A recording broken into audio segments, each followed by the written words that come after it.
This video is brought to you by Squarespace. Kennedy versus Nixon. Bush versus Gore. Will Ferrell versus Zach Galifianakis. For over 100 years, campaign battles waged between opposing forces have shaped our modern world history.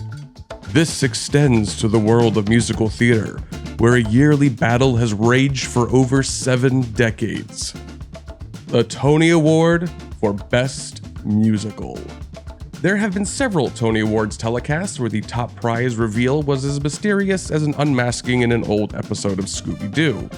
However, some years the battle for Best Musical is fought between two worthy opponents with the outcome known only to the gods of theater. But they don't even come close to the monumental showdown between two unstoppable forces in 2004. Witches versus Puppets. One, a bombastic belt fest with big Broadway names, box office success, and loosely tied into one of the most beloved stories of all time. The other, a raunchy, laugh riot look into early adulthood with a decidedly un-PC tone, enough swear words to make Gordon Ramsay blush, and full puppet nudity. All of which led to one of the most memorable and controversial nights in award show history. This was Fuzzy David versus the Green Goliath. This was Avenue Q versus Wicked.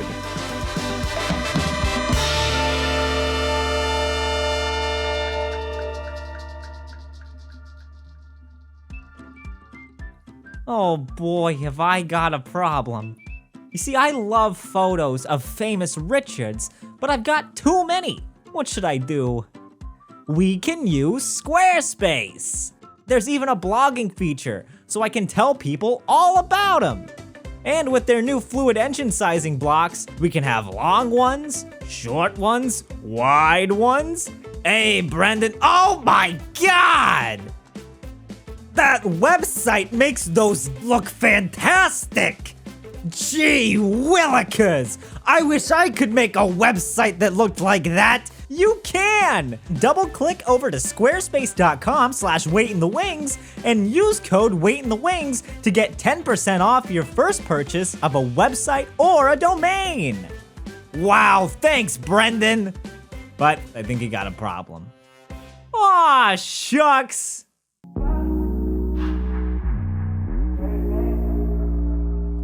In 1996, Stephen Schwartz was on top of the world. Following a string of successful Broadway musicals, his move to La La Land brought him international stardom.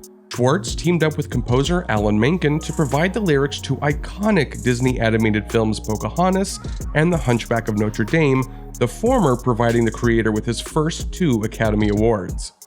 As Schwartz finished up work on his next animated feature, The Prince of Egypt, he took an impromptu weekend getaway in Hawaii, joining a friend who was vacationing there. During the boat ride back from a scuba diving expedition, someone casually mentioned a new book they were currently reading about the backstory of the Wicked Witch of the West. I just thought that is the best idea I've ever heard in my life.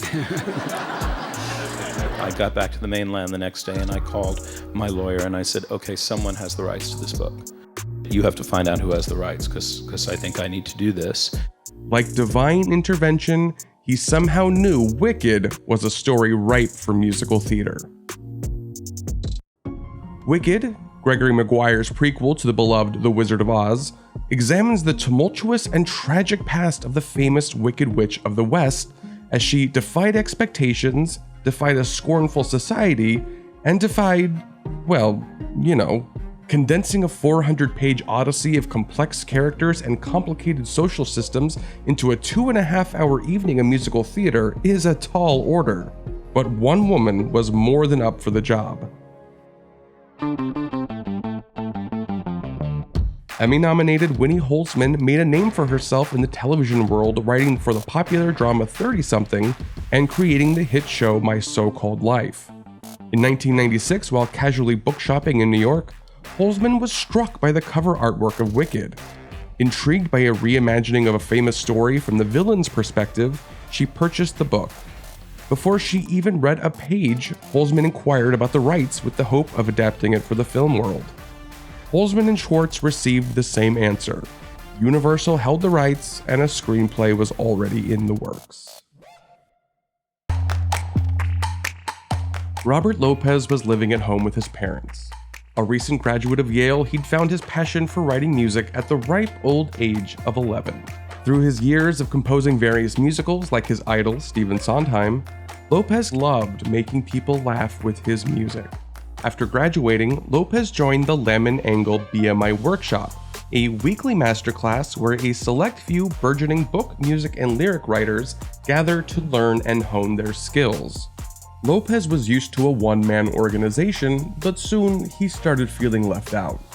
One student, however, stuck out to him, a curly-haired kid who'd broken through the stuffy and stoic seriousness of the class with a song called People Suck. The student was Jeff Marks. The duo discovered that in addition to enjoying each other's company, they also worked extremely well together. One night, Marks and Lopez found themselves on the roof, discussing theater like a young Hal Prince and Stephen Sondheim in Walgreens Diner. They made two very important revelations that night. Number one, people their age didn't care about musicals anymore. And number two, it was much harder for audiences to just get on board with humans suddenly bursting into song. This spurred a question. What if instead of writing for a cast of humans, they wrote for puppets instead? The two often wished there was someone to guide them like when they were kids. A Sesame Street, but one that helped young adults traverse the minefield of holding down a job, binge drinking, and one-night stands. Not only could people accept puppets bursting out into song, it was almost a requirement that they do. Jeff Whitty, a sometimes cater waiter, gravitated towards dark, off-kilter humor and stories. It was a perfect match of sensibilities, and the three got to work creating a modern, relatable narrative in the confines of a mock educational setting. And just like that, Avenue Q was born. On the Wicked front, Stephen Schwartz met with then president of production with Universal Studios, Mark Platt, who owned the rights to the original novel. But the adaptation of Gregory Maguire's Wicked was proving to be a tough nut to crack. Fortunately for Schwartz, Mark Platt also loved Broadway. So when Schwartz proposed pivoting the property from film to the stage, Platt was all in. Book writer Winnie Holzman found that pulling a digestible script from the massive Wicked novel was a difficult task. The script was trimmed, rethought, and rewritten constantly, trying to find the right tone, eventually finding it by deciding to focus on the relationship between Elphaba, the Wicked Witch of the West, and Galinda, the Good Witch. Wicked the musical puts the question at the very beginning of the show. Are people born wicked, or do they have wickedness thrust upon them? Elphaba, born with rich green skin, has been an outcast her whole life. Galinda is the epitome of phony class and entitled privilege. When the two young women attend Shiz University and find themselves stuck rooming together, things go about as poorly as you can imagine. In contrast, Avenue Q focuses on Princeton, a young puppet fresh out of college, setting out into the unknown realm of adulthood with nothing but a useless degree in English to guide him. He rents an apartment on Avenue Q. He started at Avenue A and worked his way down until he could afford something, and gets to know his eclectic group of neighbors. Don't let any of the cute puppets fool you. This was most assuredly not a show for families. Songs like Everyone's a Little Bit Racist, The Internet is for Porn, and It Sucks to Be Me, the show was tailor-made for the Simpsons and South Park generations. The small cast for the show was made up of then unknowns, mostly from the world of Henson and Sesame Street. Rick Lyon, John Tartaglia, and Stephanie D'Abruzzo.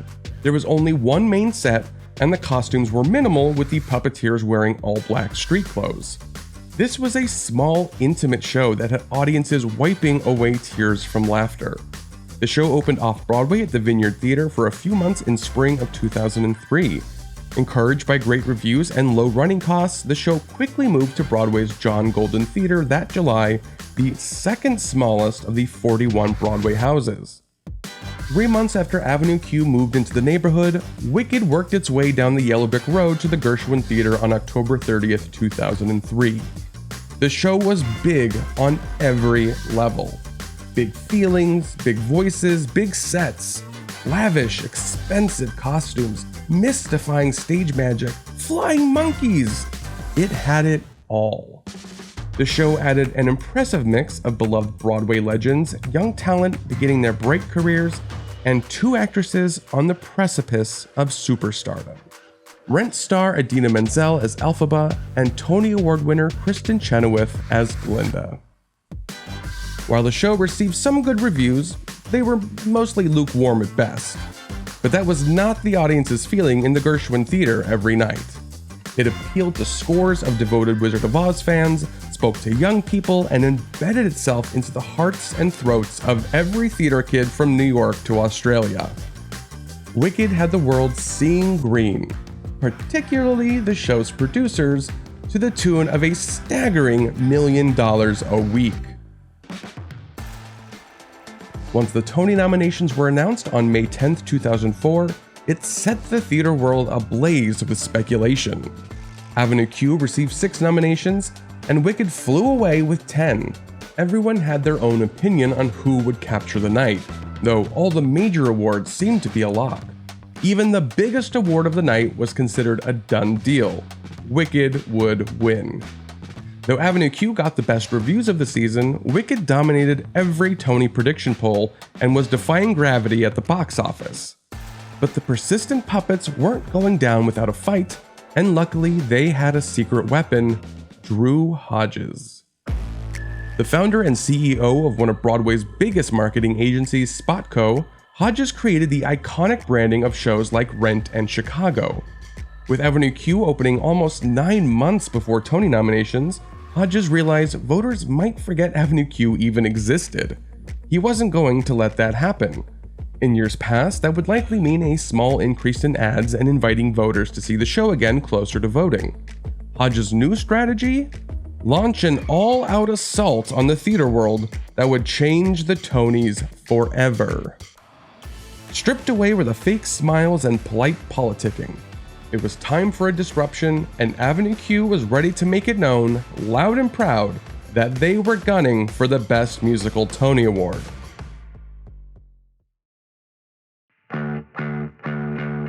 Body Avenue Q was in a unique position to parody political campaigns and earnestly fight for votes. Please clap. Hodges spearheaded Avenue Q's now infamous Vote Your Heart campaign. Vote Your Heart told people, come on, you know you loved us more than the witches, do the right thing. Full-page ads appeared in all the major papers. The marquee of the John Golden Theater where Avenue Q was playing was redone to look like a political rally. Campaign posters covered the outside of the theater with slogans like, America needs Avenue Q, and Yes, Q can. Unlike Hollywood, where the number of Academy Award voting members sits at around 6,000, the Tony voting committee is just over 700 people, making it feasible to directly court and cajole each member. Voters were invited to lavish campaign-style events and pizza parties, where the members of the cast would perform special material and cut songs from the show. Each voting member was sent a CD of a fun, new, original song written by Marks and Lopez specifically for the Tony campaign. Rod's Dilemma, about Avenue Q's favorite tightly wound resident Rod seeking advice on voting in a local election. This approach was especially effective when the song reminded voters that the Tony ballot was anonymous. Get all your friends to vote their hearts too! Remember, it's a secret ballot. Nobody has to know who you voted for. Overall, the Tony campaign cost an estimated $300,000, almost an entire week's box office grosses. It was a major investment, but one that, if successful, could ensure a long and profitable run. If not, with sales already beginning to decline in May, an added expense like that could be a nail in the coffin.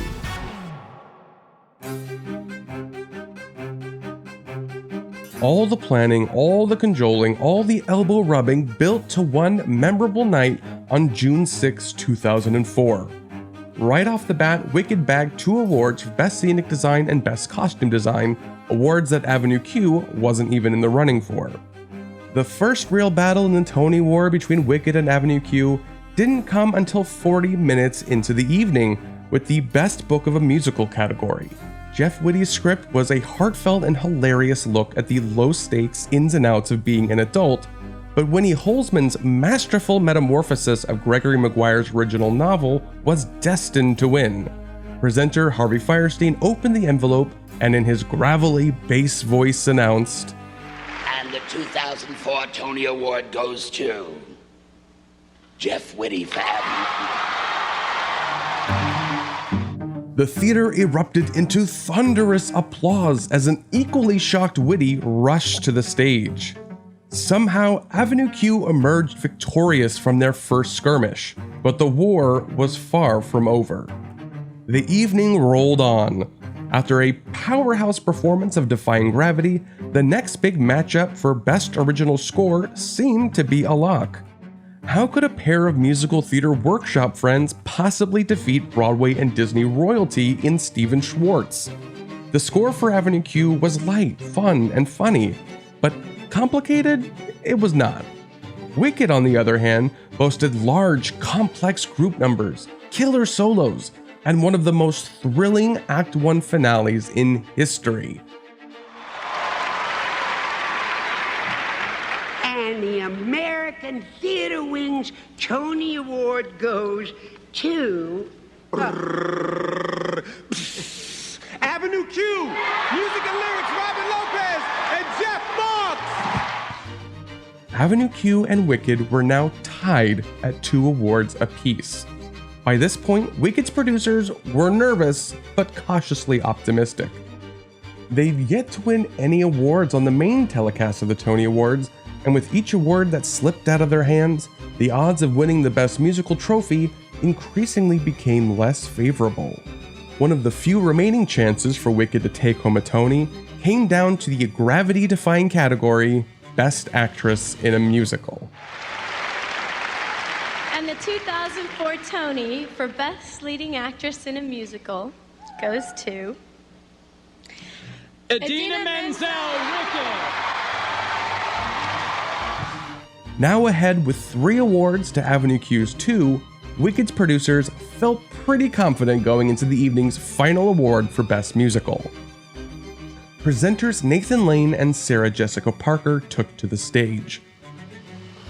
Finally, the moment everyone was waiting for had come. The tension in the room was palpable. The collective theater world held their breath as the names of the nominees were read. It seemed the biggest hit of the season was closing in on the biggest award of the night. Nathan Lane opened the envelope and with his comically expressive eyebrows raised in surprise, announced the winner.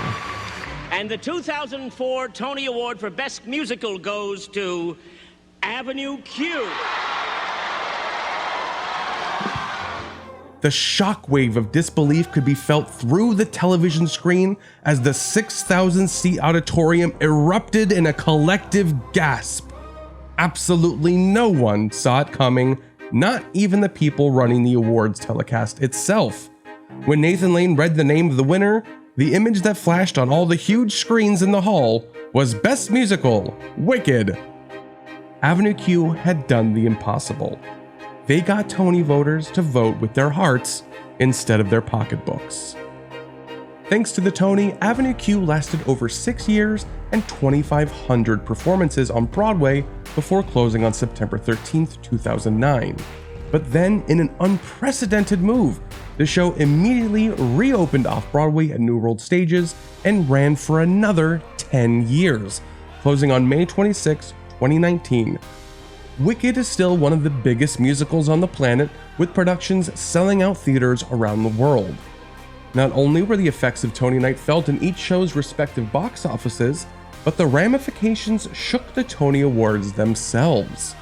In 2006, the Tony Awards updated their campaigning and promotion rules with a fair and ethical process clause, as well as limiting what producers could send out to voters, now pared down to only a script, a souvenir program, and an original cast recording. With the new rules, the Tony sent a clear message to anyone trying to replicate the 2004 Tony campaign heard round the world. It sucks to be you. So what role do the Tony Awards play in the life or death of a musical? Click on this video to learn more about how to define a Broadway flop.